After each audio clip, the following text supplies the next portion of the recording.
Today, we're gonna make my famous buckwheat bread using just one ingredient, buckwheat.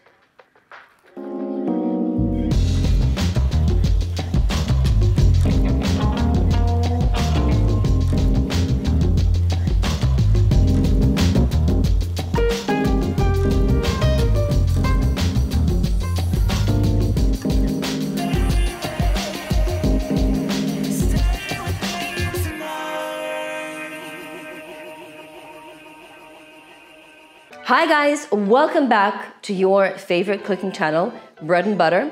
By the way, please subscribe. It means a lot to me.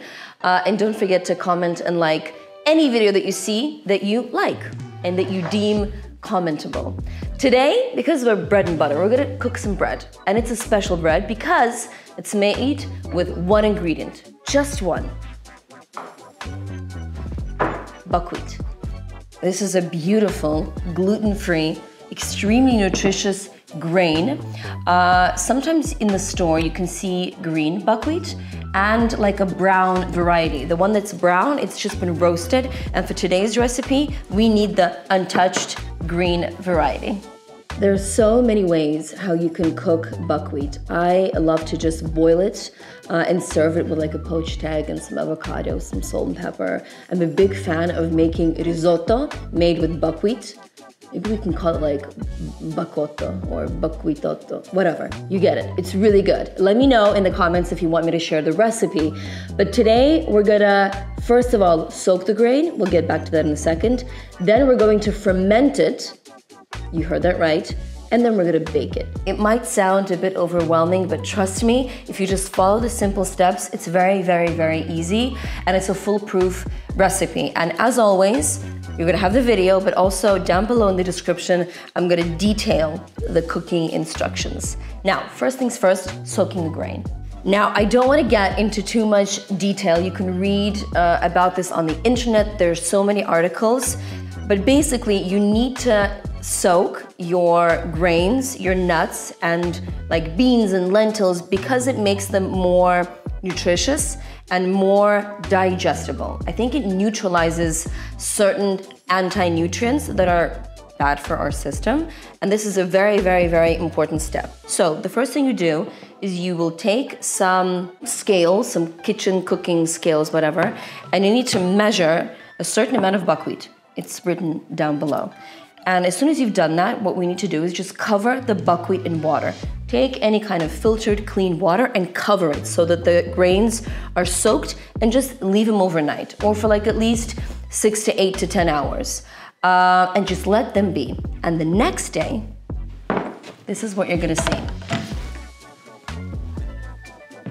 Come have a look. You see the water, I mean, this really resembles more a swamp.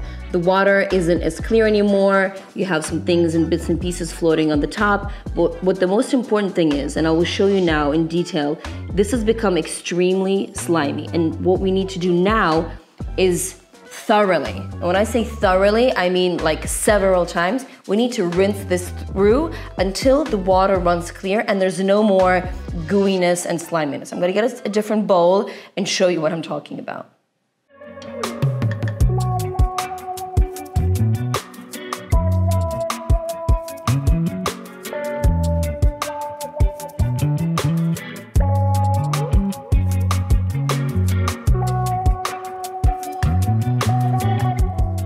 Now, I sometimes even use 2 strainers just to make sure that I really get all that sliminess out. And what's important now is, you see, we need to let this buckwheat chill, like really hang out, just so we get rid of all of the excess water. You see, I mean, if I move it around, some of it still drips out. It usually needs about 5 minutes, and you just give it a little shaky shake, a little swingy swing, and the water just kind of seeps out. And after that, what we're gonna do is get a blender, like a high-speed blender, and we're gonna mix this with a certain amount of water into like a thick, gorgeous dough. Now at this point, we haven't yet added any salt, any other kind of flavor enhancers. It's just buckwheat and water. Let's do that, and I'll get back to you in a second.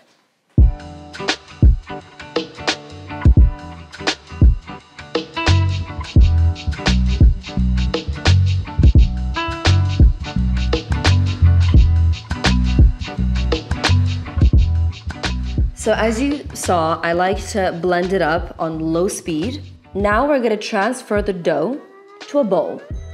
This is important. It needs to be ceramic or glass, just as long as it's not metal. We don't want any metal touching our dough from this point on. So a rubber or like a silicone or plastic spatula, get a bowl, transfer everything into it, and we're gonna put it somewhere warm for it to ferment. All of the natural bacteria and yeast that's already there needs like a warm temperature to kind of thrive. And what I like to do is put it into the oven without switching the oven on. I just switch on the light.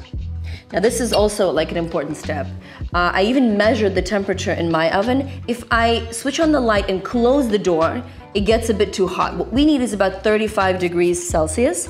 If I close it, it reaches up to 50, and that's too much. These guys get too kind of like, they have a heat stroke and they pass out. But 35 you can achieve if you switch on the light in the oven and you put like a wooden stick inside, just to give it some air. I'm gonna show you what it looks like because, of course, yesterday, before I went to bed, I transferred some dough and put it in the oven so I can show you the end result. And then we're gonna bake. It's that simple.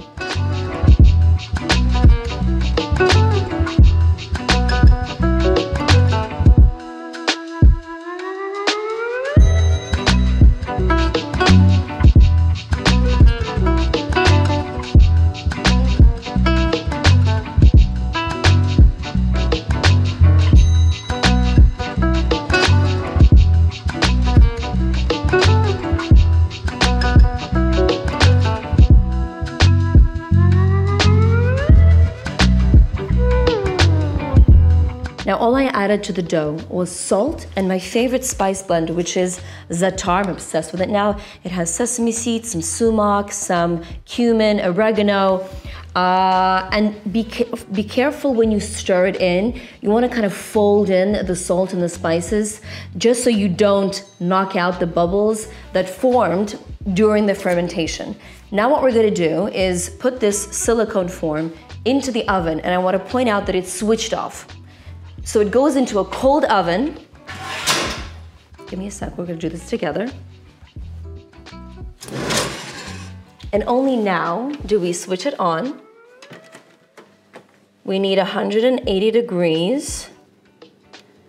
And we're gonna give it 1 hour and 15 minutes. And I will see you soon. And we're gonna feast on some gorgeous bread.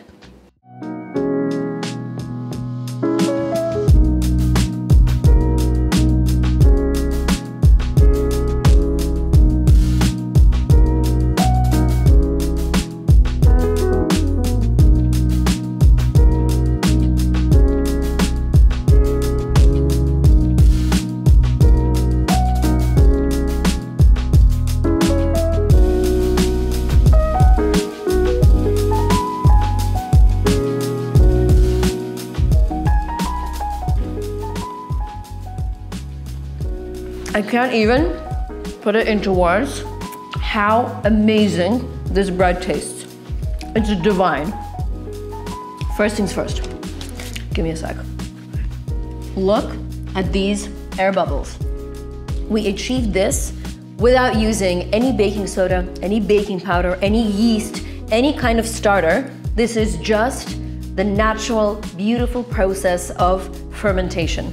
And again, you can really play around with the ingredients. You can, after you fermented it, you can add flaxseed, pumpkin seed, rosemary, thyme. You name it, you can add it. You can really put oregano. Oregano is really good in this bread. The taste is very, well, I mean, obviously it's buckwheat forward in the sense that that's the only ingredient, but it lends a beautiful, like nutty flavor, and it goes so well with butter or ghee or even brown butter. Anyway, Make sure you try this recipe. If you have any questions, please drop them in the comments below. I can't wait to hear from you. And yeah, we'll be having a lot more bread and butter recipes coming soon. So make sure to subscribe to my channel. Cheers. I forgot to mention one last thing. I highly suggest that you cut off a slice and then you toast it. Either on like a dry griddle or in the toaster, and make it a bit crispy and crunchy. However, this is also just amazing. It's the healthiest bread on the planet, in my humble opinion.